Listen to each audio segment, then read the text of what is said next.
Yo, what's up?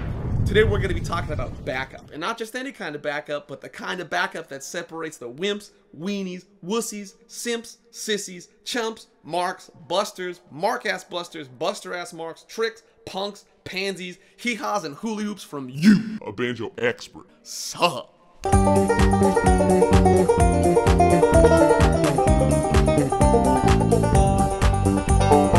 Listen. The main way that I keep my backup straight is by practicing on an exercise ball in the sun naked, drinking a liter of water with a pinch of salt every half hour. The first step to banjo backup is getting a MIDI controller that comes with Ableton. I bought this MIDI controller for 90 bucks and it came with Ableton Live 10, which is a recording software whose ability to make drums is unmatched in its utility right outside of the box, and I'm talking no technical difficulties. The second step to banjo backup is laying down some funky ass tambo.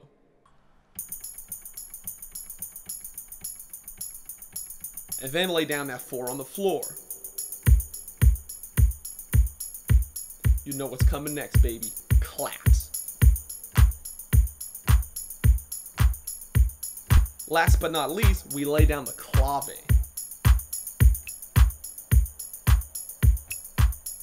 Hell yeah.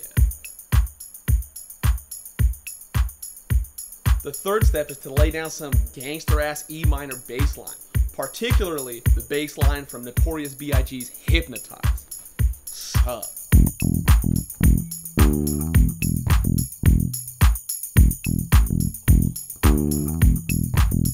Now that that's done, you can lay down your scrug licks to your heart's desire over that track.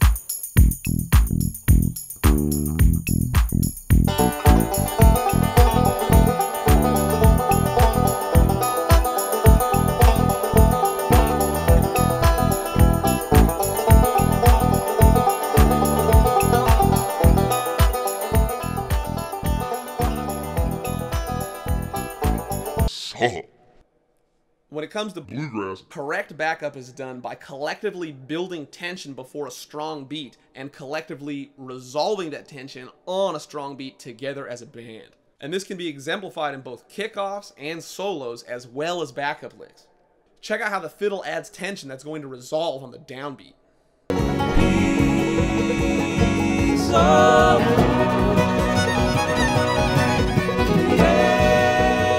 Leave that comment. Now check out how the banjo and guitar both add tension that resolve on the first downbeat of the fiddle solo.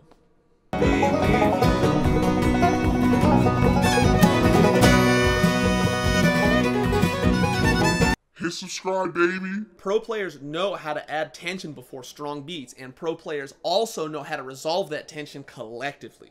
Let's talk about kickoffs. The person who plays the kickoff is going to give you some sort of pickup notes that's going to be resolved by the band slamming that downbeat, dog. And if you're busy measuring whose is bigger, you're going to miss that and get in trouble.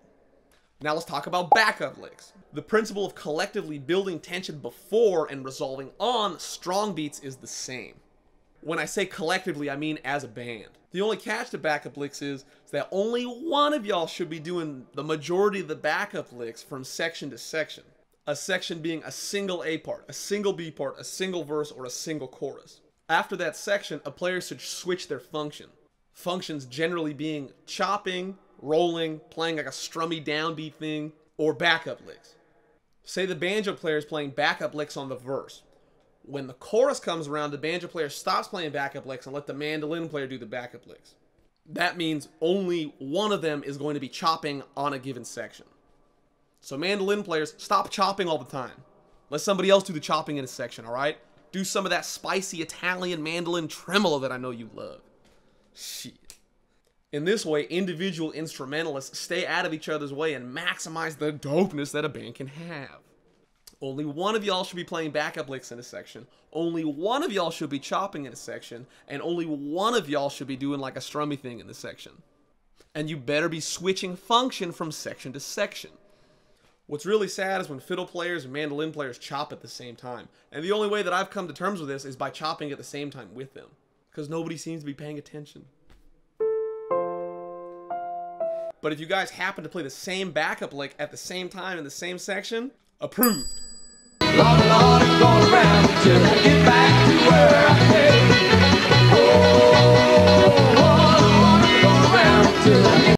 don't think this is backup banjo technique? Oh, you wanted banjo backup technique. I got you. So you're telling me this is a waste of time? Make me feel better by leaving a comment. Shit.